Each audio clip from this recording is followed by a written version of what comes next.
Welcome! I am Emir, and let's look back in hindsight.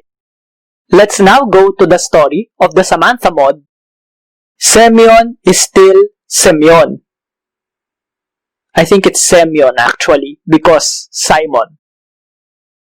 Anyway, he's still him. He hasn't gone nuts yet. If you have played the entire Everlasting Summer game, you'll know what I mean. According to Kiyosaka, the mod starts like it's the third or fourth day in the camp. End quote. Semyon still can't believe what happened to him. But he's getting used to things. Semyon speaks English because, internet. The camp counselor assigns him to be a substitute translator for an important visitor. Substitute because the main translator got a sore throat. The important visitor is quote-unquote Samantha Smith. The ties between the historical figure and the character are clear. The character also went to Arctic. The character is 13 years old. There are other callbacks to the historical Samantha. The mod even jokes about her being a spy. That's not the first time I've read fiction about that.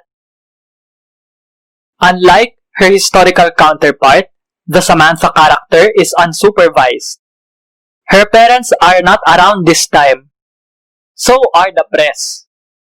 There's a reason the character picked Sovyanok.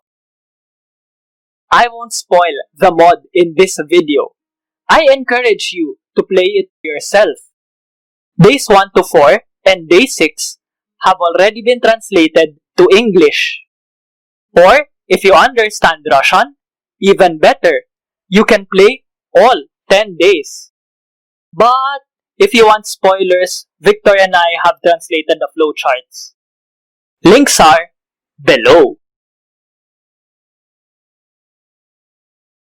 Here are my preliminary thoughts on the mod. Preliminary because Day 7 to 10 are still being translated. Also, Day 5. But Victor says, and I quote, Day 5 is not so important for the story. End quote.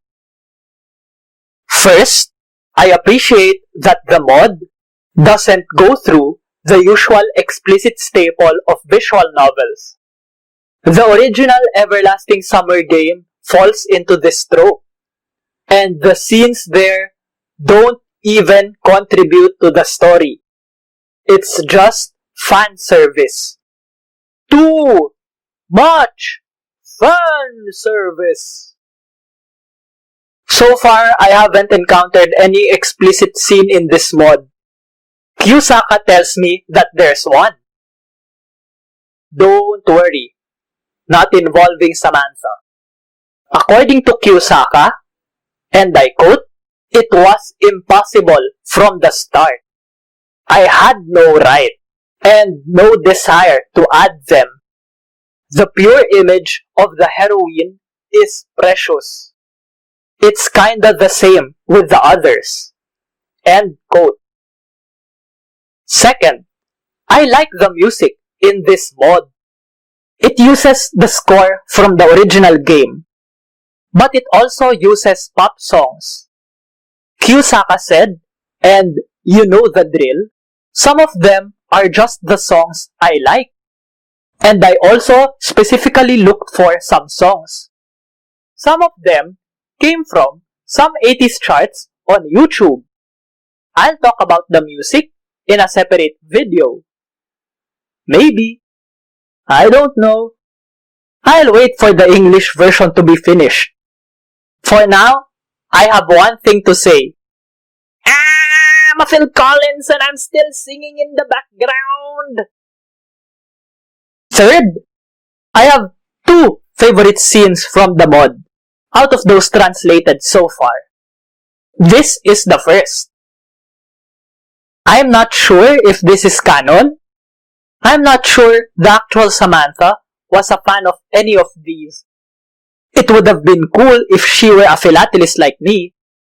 Yes, I collect stamps too. But I can't verify if the historical person did. She collected a lot of pins during her Soviet trip though. I'd appreciate it if you can help me and Victor identify them all. The second scene I like is this one. Oh, the pop culture references. There's no Coca-Cola or fruit roll-ups though. Or the Diet Coke that's not Diet Coke. Also, the Kit Kat is wrong. American Kit Kat does not look like that. And it's not as tasty. I dig that Pez dispenser though. That rooster that stares into your soul. Fourth, I'm amazed at for the lack of a better term, amount of love that the Samantha character is getting. One, it has inspired a lot of art. Lots of fan art. Most are fan commissions. According to Victor, and I quote, fan commissions are work, mostly by personal requests and orders, to the artists. You visit their pages on VK, or Patreon, or DeviantArt, and make an order. The mod and the character have also inspired fanfiction. It has inspired other mods and traditional stories. My favorite is Victor's monochrome. It's in Russian, but using an automated translator would be fine. It's short, but it leaves heavy feelings. One of the most emotional stories I've read in a while. I won't say much, because I may spoil it. Go check it out. So, how faithful is the Samantha character to the original Samantha? The mod's website reads, historicity tends to 0. Events occur in an alternate universe with purely alternative characters. Even Victor tells me, and I quote him, by the statement of the story's author, the character of Samantha is mostly fictional. Still, there are some glimmers of truth in there. The trip to Arctic, the shooting for a TV show, even though unnamed, her dream of becoming a vet, her having seen Back to the Future. Oh boy.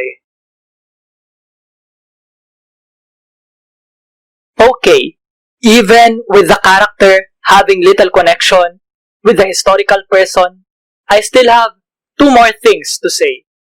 One, while I was playing the mod, I observed that it raises difficult choices. The player, as Semyon, has to take a stand or ask probing questions or face outright confrontations. If you want more detail, you can check the flowcharts linked below. And of course, play the game.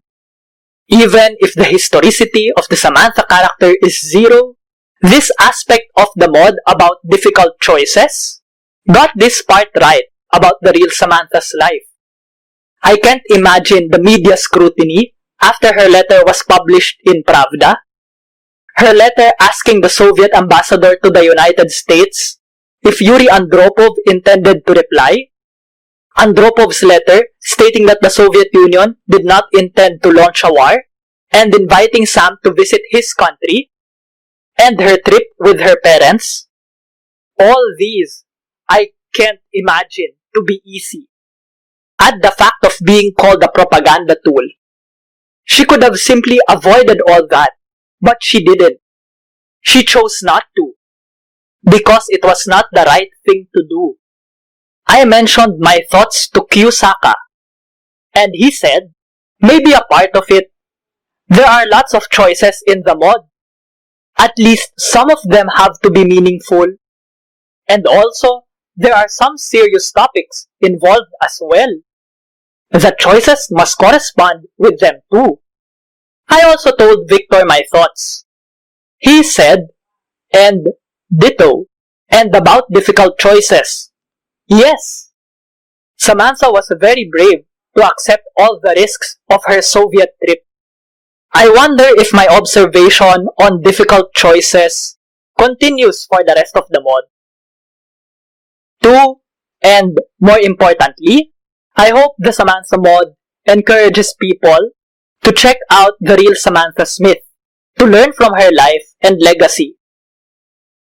Until I made this video, I always had the impression that she's remembered today in Russia because her story is taught in Russian schools. But no, that's not true. I asked Victor and he replied, unfortunately, Samantha's story is not a part of the Russian school program. Some teachers may include her story in a lesson, but it's a very rare case. In the 1980s, there was the Soviet English textbook for the 6th grade with text about Samantha. I came to learn about her through Wikipedia, open parenthesis, just reading articles about the Cold War, close parenthesis, and the Samantha mod, end quote. I also asked Kiyosaka if Samantha's story was taught in his school. He told me, and I quote, I don't remember and I'm almost certain it wasn't. End quote. I asked if her story is a part of the present Russian education curriculum. He answered, I heard from some person that it is, yes. But I think of it as a lucky exception. It's not common. End quote. So, for future generations, Russians or not, their entry point to the Samantha Smith story is through the Samantha mod.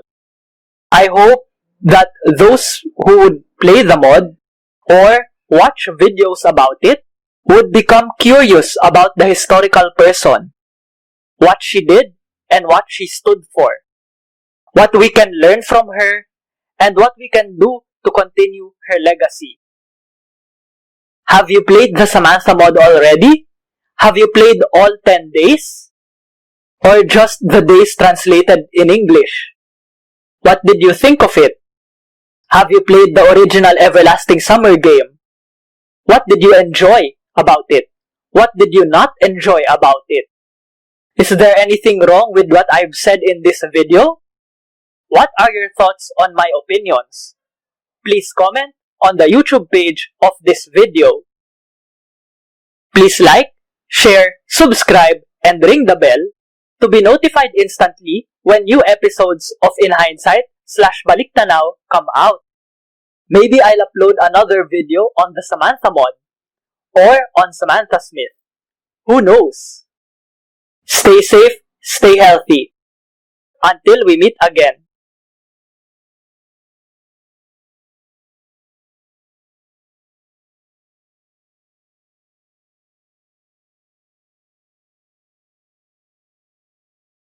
Why isn't this on Wikipedia yet?